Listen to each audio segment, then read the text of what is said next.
I woke up early yesterday ខ្ញុំបានភ្ញាក់ពីព្រលឹមម្សិលមិញ I brushed my teeth ខ្ញុំបានដុសធ្មេញ I washed my face ខ្ញុំបានលាងមុខ I ate breakfast ខ្ញុំបានញ៉ាំអាហារពេលព្រឹក I went to school ខ្ញុំបានទៅសាលា I studied English ខ្ញុំបានរៀនភាសាអង់គ្លេស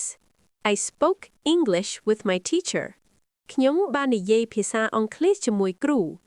After school I went home បន្ទាប់ពីសាលាខ្ញុំបានទៅផ្ទះ I helped my family ខ្ញុំបានជួយគ្រួសាររបស់ខ្ញុំ I cleaned my room ខ្ញុំបានសម្អាតបន្ទប់ In the evening I watched TV and studied English នៅពេលល្ងាចខ្ញុំបានមើលទូរទស្សន៍និងរៀនភាសាអង់គ្លេស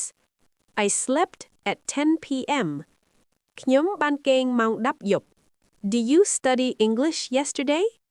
តើអ្នកបានរៀនភាសាអង់គ្លេសម្សិលមិញទេ Yes, I did. បាទចាខ្ញុំបានរៀន Did you go to school? តើអ្នកបានទៅសាលាទេ Yes, I did. បាទចាខ្ញុំបានទៅ Did you help your family? តើអ្នកបានជួយគ្រួសារទេ Yes, I did. បាទចាខ្ញុំបានជួយ Yesterday, I practiced English. ម្សិលមិញខ្ញុំបានហាត់ភាសាអង់គ្លេស I learned new words.